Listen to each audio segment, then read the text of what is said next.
Assalamualaikum warahmatullahi wabarakatuh. Bismillahirrahmanirrahim. Alhamdulillahilladzi arsala rasulahu bil huda wa dinil haqq liyudhhirahu 'ala dini kulli wa kafa billahi shahida. Asyhadu an la ilaha illallah wa la syarika lah wa asyhadu anna Muhammadan 'abduhu wa rasuluhu la nabiyya ba'dah.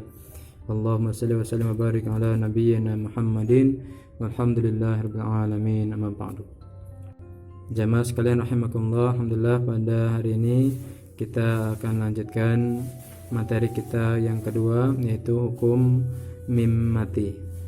Dimana pada pertemuan yang lalu kita sudah bahas hukum nun mati, tanwan, tanwin, dan tanwun. Sekarang kita menuju pada hukum mim mati, dimana hukum mim mati ini dibagi menjadi 3. Yang pertama adalah idgham mutamatsilain, yang kedua adalah ikhfa syafawi, dan yang ketiga adalah idhar syafawi. Bedanya kalau di hukum nun mati, tanwan, tanwin, tanwun itu idgham, ikhfa, idhar, dan iqlab. Nah, sekarang untuk hukum mim mati, idghamnya ditambahkan dengan istilah idgham mutamatsilain, atau disebut juga dengan idgham mimi. Disebut idgham mutamatsilain manakala ada huruf mim mati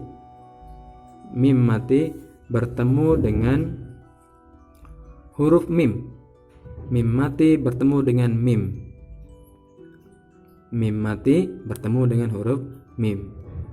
Cara bacanya adalah mim, contoh seperti ini, misalnya lakum ma kasabtum, lakum ma, mim bertemu dengan mim mati bertemu dengan mim. Inilah yang disebut dengan idgham mutamatsilain. Ya. Maka bacanya harus ditambahkan dengan dengung, masuk dengan dengung. Lakum ma kasabtum. Nah, seperti itu. Contoh yang kedua adalah fatusibakum minhum ma minhum. Nah, ini jadi setiap kita menemukan bacaan dalam Al-Qur'an mim mati bertemu dengan mim, maka inilah yang disebut dengan idgham mutamatsilain. Mim mati bertemu dengan mim, masuk dengan dengung. Ya. Baik, ini yang pertama. Kemudian yang kedua adalah ikhfa. Ikhfa, sebagaimana kita ketahui, ikhfa berarti samar-samar. Yang dibaca samar adalah huruf mim matinya, jadi tidak sempurna mimnya. Sama dengan ikhfa ketika di hukum nun mati, tanwan, tanwin, tanwun, dibaca samar-samar. Yang samar kalau di hukum nun mati, tanwan, tanwin, tanwun adalah huruf n. Ya, huruf n ini ketika berkaitan dengan hukum nun mati, tanwan, tanwin, dan tanwun. Nah, mim, huruf mim ini berkaitan dengan hukum mim mati. Nah, ikhfa syafawi adalah ketika mim mati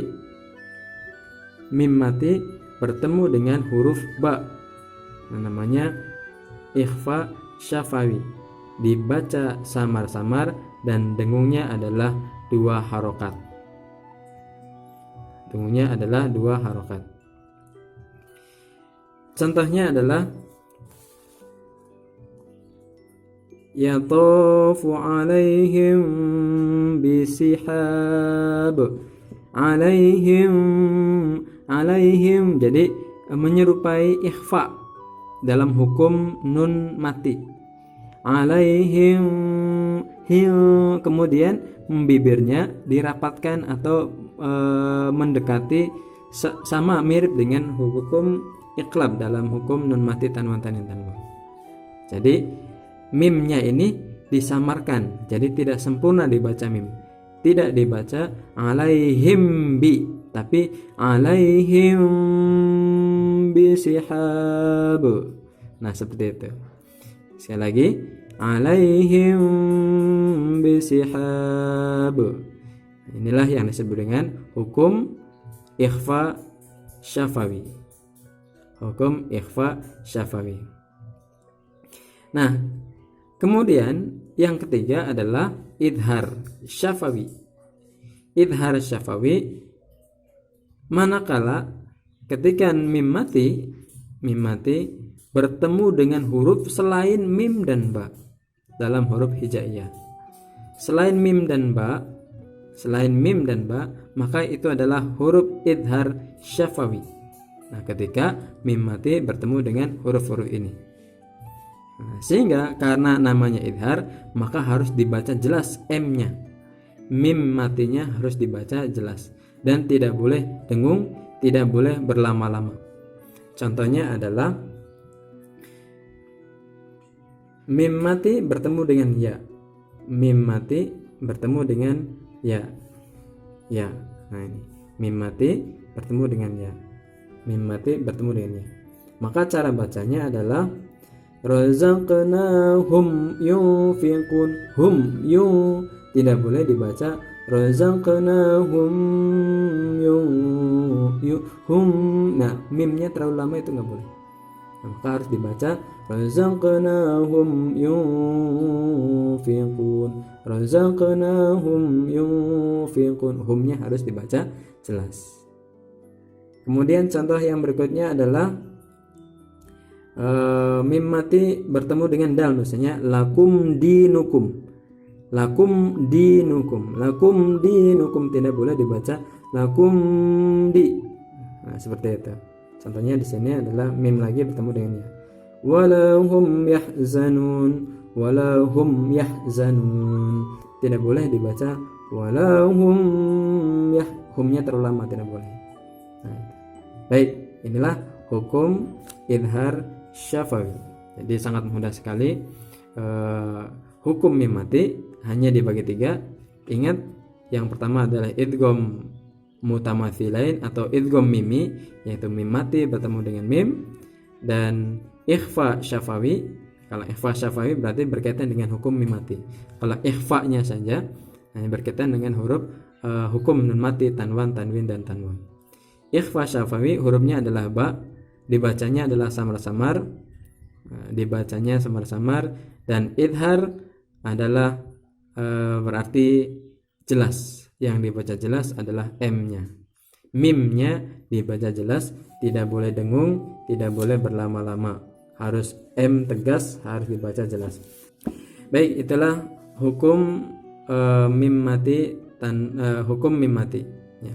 Kemudian kita tambahkan sedikit. Nah, ini adalah hukum mim dan nun. Hukum mim bertasdid dan nun bertasdid. Hukum mim bertasdid dan nun bertasdid ini disebut dengan hukum gunnah. Ya, adalah hukum gunnah atau idgham dengan gunnah, dimasukkan dengan gunnah.